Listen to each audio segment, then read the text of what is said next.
Okay, let's dive right into this explainer. We're going to immediately explore a fascinating premise that gets right to the core of how we interact with the world.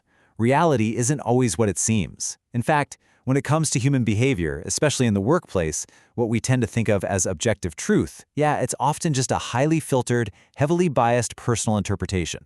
So today, we're unpacking exactly how perception biases impact our judgment. To prove just how subjective our reality can be, take a look at this sketch.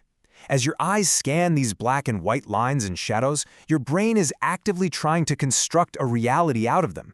It's instantly trying to organize all this raw visual data into something familiar, something recognizable.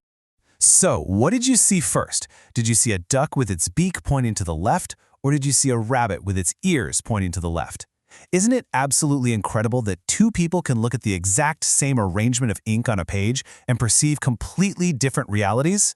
And think about it. If our eyes can deceive us this easily with a simple drawing, imagine what happens when we try to interpret complex human behavior in a high-stakes environment like the workplace. Let's move from that physical visual illusion into the behavioral science behind how our minds actually work. Section 1. The illusion of reality. Defining the concept.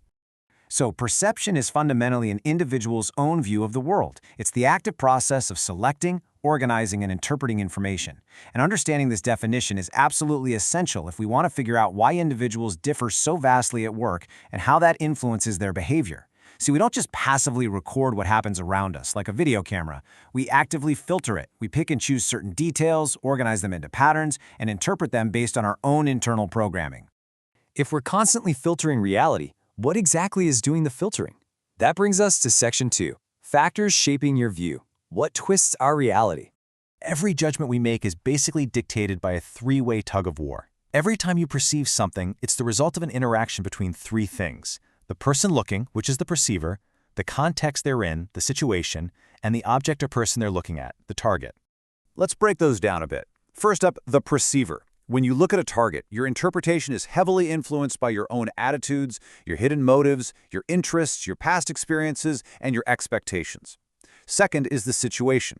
The exact same behavior is going to be judged totally differently depending on the time of day, the specific work setting, or the broader social setting. And finally, the target itself. Things like novelty, motion, sounds, size, and even the background of the target completely color our seemingly objective judgment.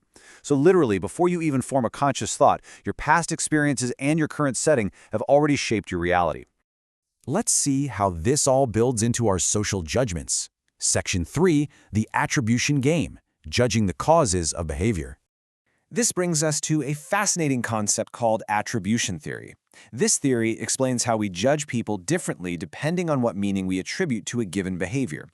Basically, when we observe someone's actions, we instantly try to figure out if it was internally caused or externally caused.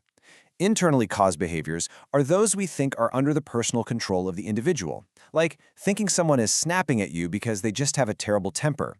Externally caused behaviors, on the other hand, are seen as resulting from outside causes, meaning the person was forced into the behavior by the situation, like being angry because something genuinely awful just happened to them out of their control. But here is where it gets a little dangerous, because we are definitely not perfectly rational computers.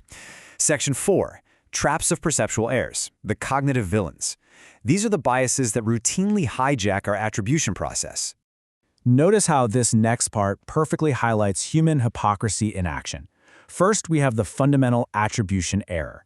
This is our massive tendency to judge the behavior of others by focusing heavily on internal factors while completely ignoring external ones. You know how it is. If a coworker messes up a presentation, we instantly assume they're lazy or incompetent. But flip the script to ourselves and we see the self-serving bias. When we succeed, we give all the credit to internal factors. It was our brilliance, our hard work, right? But when we fail, we put the blame squarely on external factors. The market was bad, the projector broke, the timeline was totally unfair. We judge others by their character, but we judge ourselves by our circumstances. Then we have the halo effect. This is drawing an overall impression about an individual based on one single characteristic. I love this concept because it is such a relatable trap. Think about it. If someone is exceptionally well-spoken, or maybe really attractive, or they went to a prestigious university, we tend to let that one single good trait cast this glowing halo over everything else they do. It can entirely blind us to a person's flaws. We just assume they're also highly organized, moral, and intelligent simply because they have a great smile. It's wild. And the list goes on. We also engage in selective perception, where we literally only register stimuli that confirm what we already believe. We fall for the contrast effect, evaluating a person not on their own actual merits but by comparing them to the person we just interacted with right before them.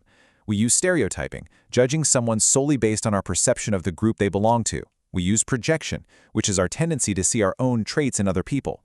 And we're heavily swayed by primacy and recency effects, basically leaning way too much on first impressions.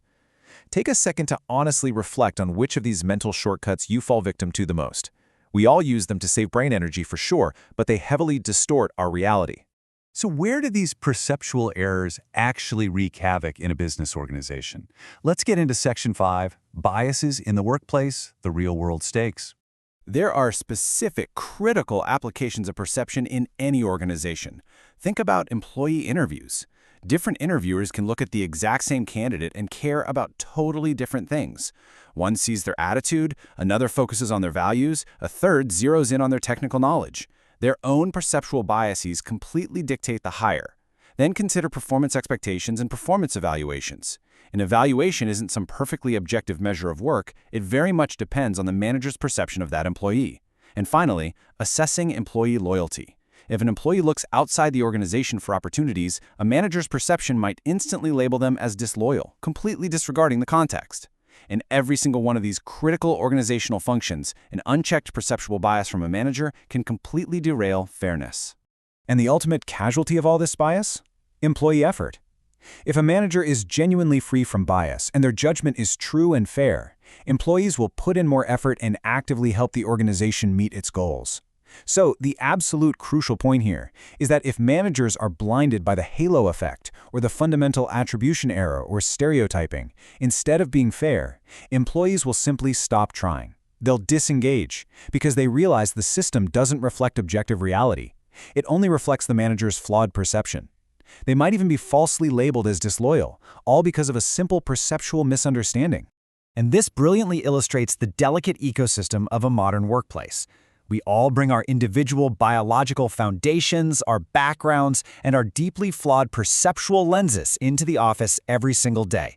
Essentially, we are all looking at the duck and arguing with someone who clearly sees the rabbit. So, knowing what you now know about the traps of perception, the halo effect, and the self-serving bias, I want to wrap up this explainer with a really provocative thought. I want to leave you to question the supposedly objective reality of your own workplace.